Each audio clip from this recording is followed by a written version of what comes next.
आकाशवाणी भोपाल से प्रस्तुत हैं प्रादेशिक समाचार।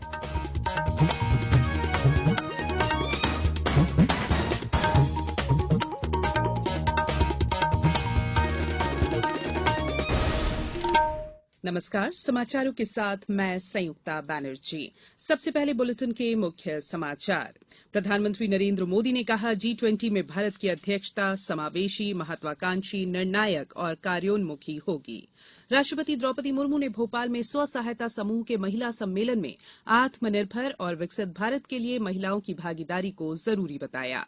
उद्यानिकी और खाद्य प्रसंस्करण मंत्री ने राज्य में खाद्य प्रसंस्करण संस्थान बनाने का आग्रह किया और पूर्वोत्तर ओलंपिक खेल कल मेघालय के शिलांग में संपन्न हुए। 88 स्वर्ण पदक जीतकर मणिपुर सबसे आगे रहा, असम दूसरे और अरुणाचल प्रदेश तीसरे स्थान पर रहा।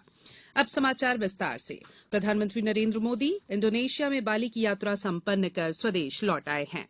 वे G20 शिखर सम्मेलन में भाग लेने के लिए बाली की 3 दिन की यात्रा पर थे। श्री मोदी ने गर्मजोशी से की गई मेजबानी के लिए इंडोनेशिया की जनता, सरकार और राष्ट्रपति जोको विडोडो का आभार व्यक्त किया। उन्होंने विश्व नेताओं के साथ वार्ता की और प्रमुख मुद्दों पर भारत की स्थिति स्पष्ट की।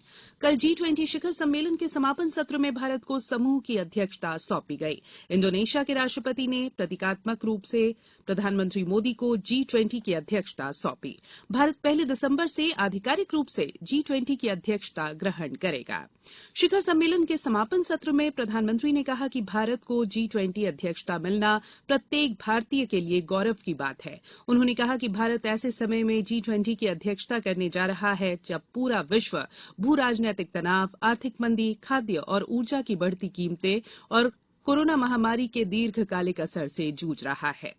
उन्होंने विश्व के नेताओं को आश्वासन दिया कि G20 की भारत की अध्यक्षता समावेशी, महत्वाकांक्षी, निर्णायक और कार्योन्मुखी होगी। मध्यप्रदेश प्रवास के दूसरे और अंतिम दिन राष्ट्रपति द्रौपदी मुर्मू ने कल भोपाल में महिला स्व सहायता समूह के सम्मेलन में भाग लिया। इस दौरान श्रीमती मुर्मू ने कहा कि आत्मनिर्भर और विकसित भारत के निर्माण के लिए महिला सशक्तिकरण और महिलाओं की भागीदारी जरूरी है। उन्होंने कहा कि जहां जहां महिलाओं के नेतृत्व में कार्य किए जाते हैं वहां सफलता के साथ संवेदनशीलता भी देखने को मिलती है। उन्होंने कहा कि हमें ऐसा वातावरण तैयार करना है जिसमें सभी वर्ग की बहनें और बेटियां निर्भीक और स्वतंत्र महसूस करें और अपनी प्रतिभा का भरपूर उपयोग करें। राज्य सरकार की सराहना करते हुए राष्ट्रपति ने कहा कि मध्यप्रदेश में स्व सहायता समूहों से महिलाओं को आत्मनिर्भर बनाने के लिए अभूतपूर्व कार्य हुआ है। महिलाओं के नेतृत्व में जहां जहां कार्य किए जाते हैं वहां सफलता के साथ संवेदनशीलता भी देखने को मिलती है। मैं चाहती हूं कि सभी महिलाएं एक दूसरे को प्रेरित करें, एक दूसरे की सहायता करें, एक दूसरे के हक में मिलजुल कर आवाज उठाएं और एकजुट होकर विकास के रास्ते पर आगे बढ़े। मुख्यमंत्री ने सम्मेलन में कहा कि राष्ट्रपति द्रौपदी मुर्मू का जीवन हमें प्रेरणा देता है, हिम्मत और उत्साह से भरता है। मुख्यमंत्री शिवराज सिंह चौहान ने राष्ट्रपति को मिसाल बताते हुए कहा कि नारी चाहे तो दुनिया में बड़े से बड़ा काम कर सकती है। मुख्यमंत्री ने कहा, आजीविका मिशन के माध्यम से स्व सहायता समूह की बहनें सशक्त बन रही हैं। यहाँ बैठी जितनी दीदी है और प्रदेश भर में जो 40 लाख दीदियां जुड़ी है, उन सबकी कहानी यही है। गरीब घर में पैदा हुई, मजदूरी करती थी, लेकिन उन्होंने तय कर लिया कि हम अब गरीब नहीं रहेंगे और आजीविका मिशन के माध्यम से स्व सहायता समूह बने। अभी राष्ट्रपति जी देख रही थी कितनी चीजें मेरी बहनें बनाती है। वो साबुन बनाती है, वो कपड़े बनाती है।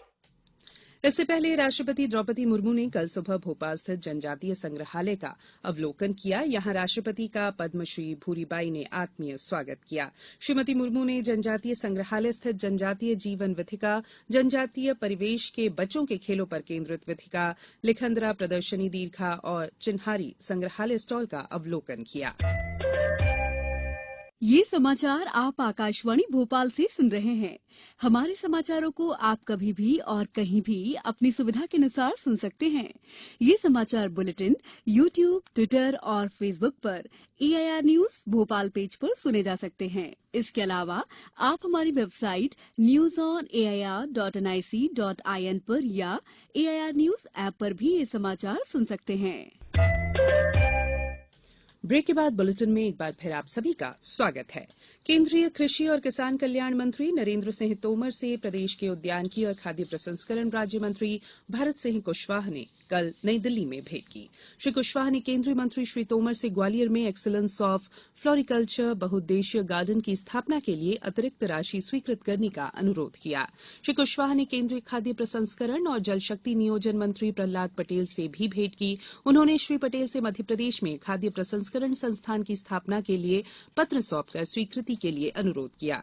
श्री कुशवाहा ने कहा कि प्रदेश की जलवायु उद्यानिकी फसलों के अनुकूल है और पिछले वर्षों में मध्यप्रदेश में फल, सब्जी और मसाला उत्पादन में वृद्धि हुई है। प्रदेश में खाद्य प्रसंस्करण इकाइयों की स्थापना से यहां के किसानों को दीर्घकालीन लाभ प्राप्त होगा। गुजरात में विधानसभा चुनाव के दूसरे चरण की नामांकन प्रक्रिया आज समाप्त होगी। कल नामांकन पत्रों की जांच होगी। पहले चरण के चुनाव के लिए नाम वापसी का भी आज अंतिम दिन है। निर्वाचन आयोग ने इस चरण के लिए 999 नामांकनों को वैध घोषित किया है।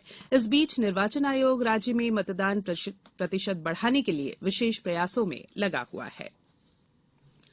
दूसरे पूर्वोत्तर ओलंपिक खेलों का कल मेघालय के शिलांग में समापन हो गया। 88 स्वर्ण, 75 रजत और 77 कांस्य पदक मिलाकर कुल 240 पदक जीतकर मणिपुर सबसे आगे रहा। असम 203 पदक लेकर दूसरे स्थान पर रहा, जिनमें 79 स्वर्ण, 61 रजत और 63 कांस्य पदक शामिल है। अरुणाचल प्रदेश 39 स्वर्ण पदक लेकर तीसरे स्थान पर रहा।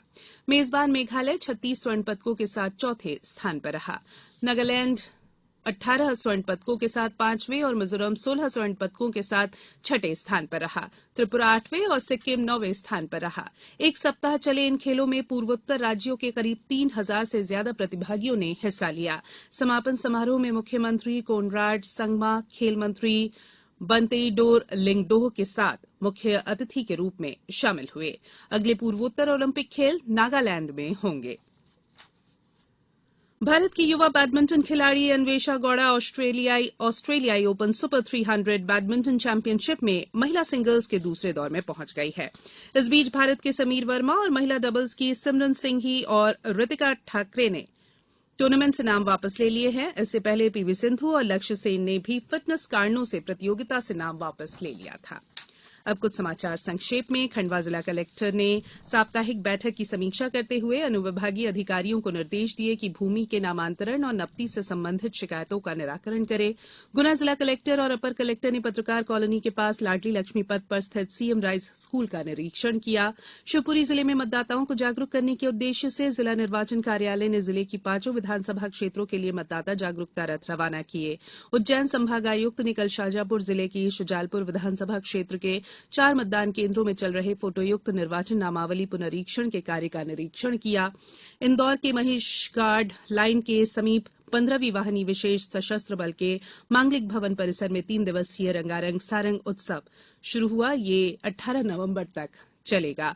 सीहोर जिले में राजस्व विभाग की सहायता से किसानों को ऋण देने के लिए किसान क्रेडिट कार्ड के एंड टू एंड कंप्यूटरीकरण की पद्धति लागू की गई है।